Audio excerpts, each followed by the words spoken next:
again, and it's lovely to be talking with you all today about customer experience in the sales process. And I am thrilled to have joining with me one of my co-aligned colleagues who also loves customer engagement and customer experience in the sales process, Alison Abel from Marketability. Alison, give us a bit of a background about your journey to where you are today. Jodie, first of all, absolutely love our chat. So thank you for having me again today. Much appreciated. Look, at the moment, as you said, I am the sales director for Marketability and absolutely love and passionate about my job. Feel very blessed to be in this position. But to rewind a little bit, I actually came into the retirement village industry back in 2010. And at the time, I was actually recruited by Anglicare to sell what was their newest development at that stage down in Oran Park, which was a new suburb being built. Absolutely loved it. Once I'd finished there, I went and worked for industry veteran, which you may be aware of, Karen Mattingly. Yes, she had, at that stage, she had a sales project team, and I was really blessed. She was my mentor through my whole training period with Anglicare. So whilst I was working with Karen, I had the opportunity to work on a couple of absolutely fabulous projects, some of those being the first stage of the redevelopment of Carden Freeman, which was Stockland. And then from there, when I worked on the first stage of the terraces at Paddington alongside Karen, which was another fabulous project to be working on. And at that time, then we heard the news that Marketability and Karen's business, Lang & Simmons, at that stage, had been offered the stage 2 development here up in Kellyville. So I landed the lead sales role to sell the first 80 apartments. And then fast forward 14 months on from that, we got stage 3, which was another 88 apartments, which we've only just finished completion back in June, and recently just welcomed 100 new residents in. So wow. It's been fabulous. Love it, passionate about it, and I can't imagine doing anything else than selling off plan. Lovely. And you know, sales for you is a little bit different than most. A lot of salespeople, and I'm a person too, go for the kill, and they're all about this, they're getting the targets and the achievement, which I know that's really important. But to you, the journey is fairly important to people. And if we're talking about their journey to moving in, where do you think in that sales process, that customer journey, does this customer engagement start and finish? It's a great question, and you're right, something that I am extremely passionate about. I think we've had this discussion. My professional why is purely to be able to provide the best possible customer journey that I can from that very first interaction. But I think to answer the question, where does customer engagement come in? Someone in my very early years gave me a key bit of advice, and they said, Ali, if you're trying to attract everyone in the over 55s market, you're going to end up attracting absolutely no one on a deep, meaningful level. And I've really taken that bit of advice, and whatever campaign we're doing, whatever project I'm working on, we make sure that, we know exactly who we're marketing to, who the individual is that we're trying to attract. So I guess to your point is we're engaging with the customer before they even know that they really want us to engage with them. And then it's just a constant relationship throughout the whole sales process. So customer engagement starts effectively when you decide who your target market is what you're saying, and then the whole way through their journey. And what about once they've moved in? Is there anything you do that you keep engaged with them, post moving in, post settlement, post the money in the bank? Yeah, look, I guess if I go back slightly, there's two key engagement process during the sales process. So first of all, you've got from inquiry through to deposit, but I think equally important, we've also got from deposit through to settlement and when they become a resident. And as part of that process, we probably had throughout the construction period 8 or 9 different, get-togethers where we start to engage them into the community of, previous stages. But the whole way through, we are communicating to them in various different ways, whether it's educational videos on hot topics that, we can see are important to, a a particular group, whether it's resident interviews. So we're always trying to communicate to them at the level that they're at, and relevant communication. And we were chatting, you know, coffee the other day, and you sort of, I think you mentioned to me there was something like, on average, not exact, something like 25 touch points that you have with a client in their journey. Might not be 25. You're right. Sorry, you are right. During the customer journey map, yes, on average, it's about 25, 26. 5 of those touch points are actually before they even come in for their first sales appointment. So, which I think is really key in developing that relationship and giving them that peace of mind in regards to who they're communicating with and developing that relationship. Absolutely. So what are some of the customer engagement strategies that you employ through your process, say the top 3 or so? Look, it's a really good question. If I start with the most basic, I would say it's really engaging your database and really knowing your database. Rhonda, who I work with here, we've only got a database of 450 active opportunities. Now, to a lot of people, they might go, gee, that's not a lot. But what we've done is we intimately know that list of 450 people. So, Jodie, if you were to say to me, Ali, can you tell me about Jane Smith? We would be able to tell you about Jane Smith and where she was on her journey. So I think my biggest bit of advice in customer engagement is segment your database, know your database, and really communicate effectively with your database. I think the second key thing that I have found is holding relevant information sessions on site, and certainly throughout the whole purchase cycle.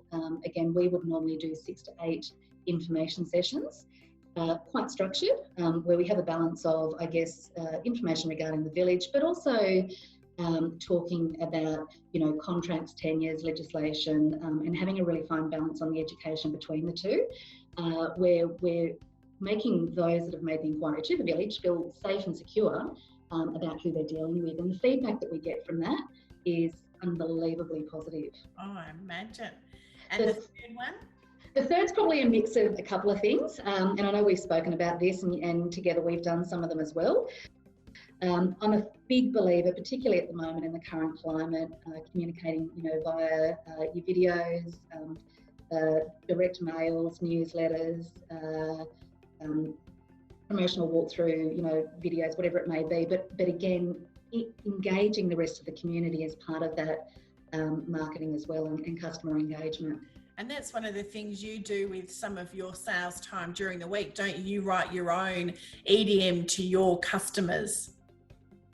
Yeah, and I think that's probably, again, one of the key messages. If you want an authentic message, it really needs to come from you, and it needs to come from the sales front on the ground. And it's something that I'm really passionate about. Probably get a bit of a name for myself sometimes over it, but it's something that I truly believe in, that if you want to have that authentic, deep relationship with those that you're communicating with, then it has to come from the person that's communicating with them. Oh. And yeah, so it plays a really big part. Yeah, and I couldn't agree with you more, Ali, about that. That experience needs to match when they come into the village. So the words that they read in that email needs to match the words you're going to use, and to how you're going to make them feel when they get there. So I couldn't agree with you more there.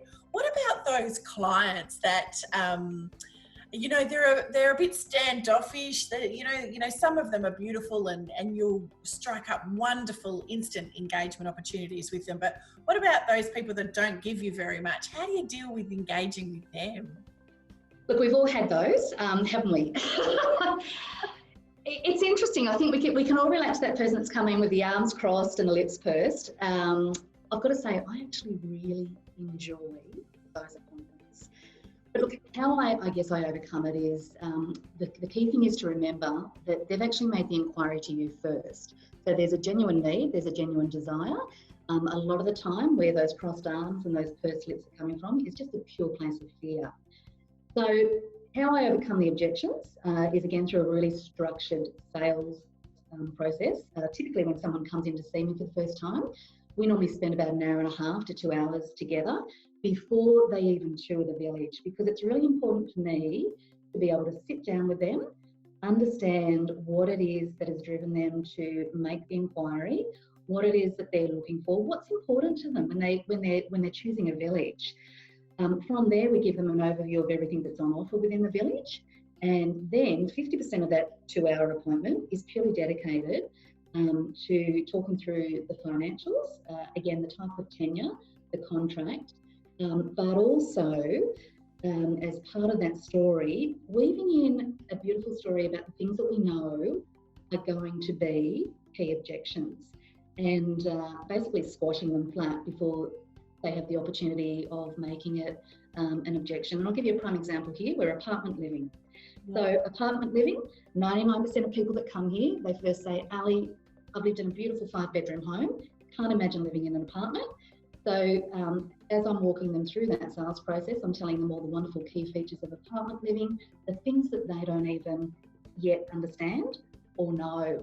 And what we find is all of a sudden we start to get the head nodding. That's great. And the objections just disappear. So I think the easiest way to overcome the objections and settle that person is to engage and educate. Yep, beautiful, and tackle them head on.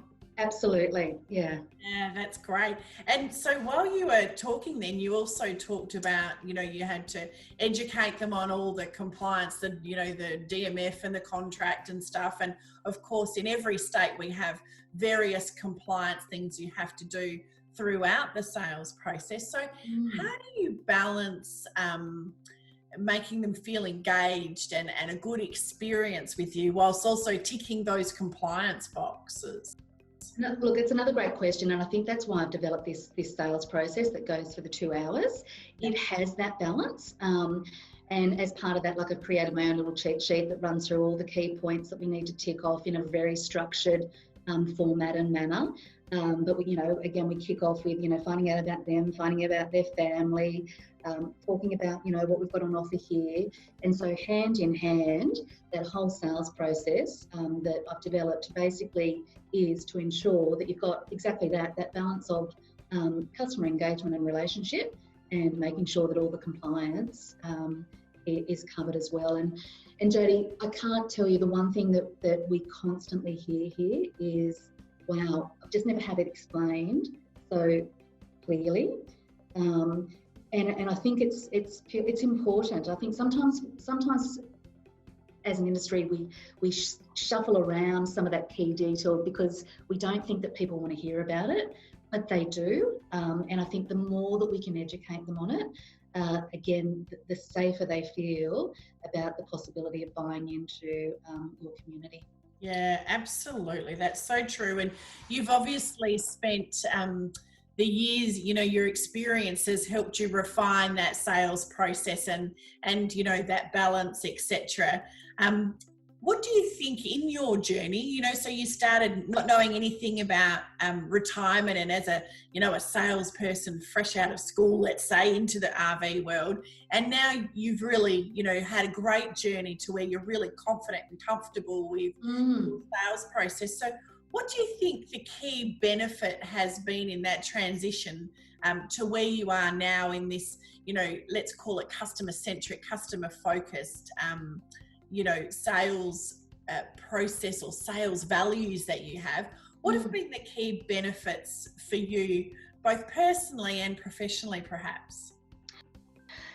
Personally, I will say that I think for any salesperson, it's great to have a mentor. And I'm really fortunate that Karen, who started off as my trainer and mentor in the industry, still remains my mentor. And so that's probably been a really key thing for me in getting where I am today, and eternally grateful for that. In regards to what do I think the customer engagement, what benefits has come from having such a strong customer engagement, first of all, I would say without doubt the absolute strength and authenticity of the relationships that we've got, not only with the prospects, but also with our residents, local businesses. We've got a lot of great relationships with local businesses, and so the referral business that comes from there as well.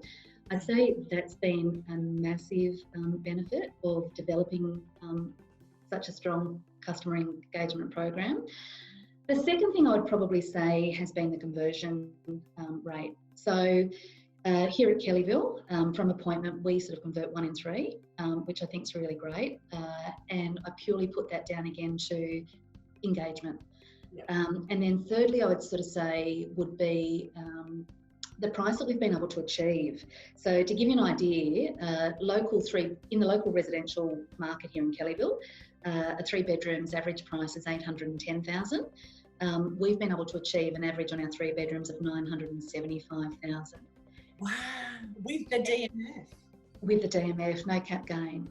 And so I think again, what real relationship, what real engagement shows is that they just have a faith. They know what they're buying into. You've educated them on all the compliance. You've engaged with them on a relational, manner. And I think they are all the key things that have come from really having that customer experience plan in play. Yeah, so there's huge benefits, isn't there? 1 in 3 is a pretty amazing achievement, as is referrals are so very important. Absolutely. Trust and confidence in the wider community, and then to be able to get those extra prices, that's just amazing. Yeah.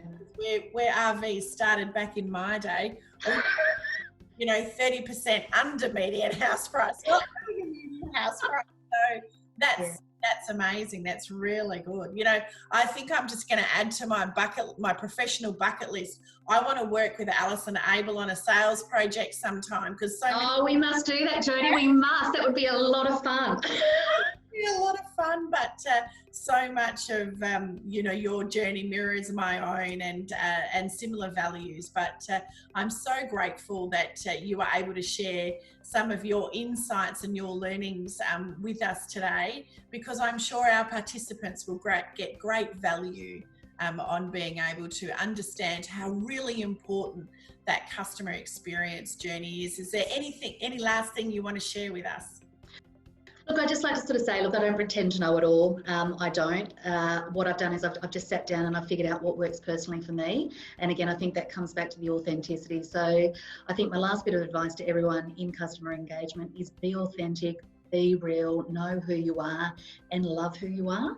And love who you work for. I mean, I'm just so blessed to work for Marketability, but also to be working under the banner of Baptist Care. I couldn't think of a better organisation to be working for. So good luck with it all and enjoy. And if anyone does want to reach out, please reach out on LinkedIn. Would love to chat and answer any questions that anyone has. But thanks, Jodie. I really appreciate the opportunity. Thanks so much, Ali. What a lovely way to wrap up. Thanks again. Take care. Bye. Bye.